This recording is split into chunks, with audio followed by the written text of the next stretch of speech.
usomye muri Tito 1:16 yaravuze ngo bavuga ko bazi Imana ariko bayihakanisha ibyo bakora.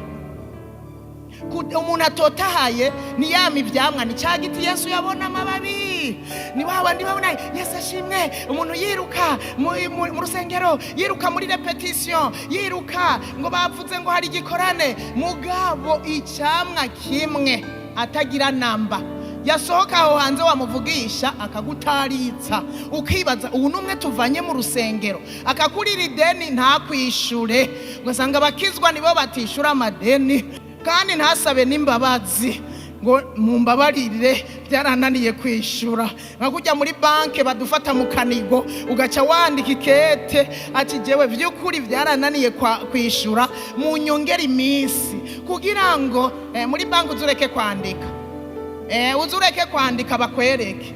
Ariko rero kubera urifitiye umuntu yinumiye uca wiraramira, ahubwo baza no kukwishuza ukabataritsa. Oya nimuze dutigite mu nzu y'Imana, tugira umwete wo gukorera Imana bimwe Mose yasiga abwiye Abisirayeli ngo nimwagira umwete wo gukorera Imana, wo kumvira uhoraho Imana yanyu, tugira umwete natwe wo kuyumvira, wo kuyikorera, tuze mu kuririmba, tuze gukora urusengero, tuze ariko kandi ivyo byose tubikore muri twebwe hari urukundo, muri twebwe hari amahoro, hari umunezero, hari ubugwaneza, hari ingeso nziza, hariyo kugira neza, hariyo kwirinda, hariyo kwihangana, hariyo ubwizigigwa. Nitwaheza kuririmba batwamure ku bwizigigwa, nitwaheza gusenga batwamure ko kwihangana, nitwaheza gukubura mu rusengero batwamure ku munezero. Apana kubikora nkaho umengo bikorera umuntu, harababa mu rusengero nkaho umengo batinya umwongere. Jewe ni wantinya ntaco nzogufasha kuko sije nzokujana mu ijuru. Wari ukwiye gutinya Imana, ukaza ukigirisha ukambesha, mugabo uzi kutari kuvuga ukuri.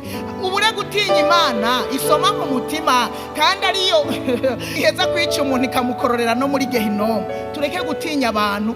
Umuntu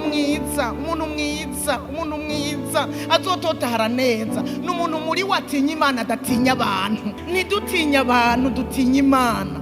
Hariho abantu rero abatito yavuze ngo n'abantu bavuga yuko bazi Imana ngo ariko bakabihakanisha ibikorwa bakora.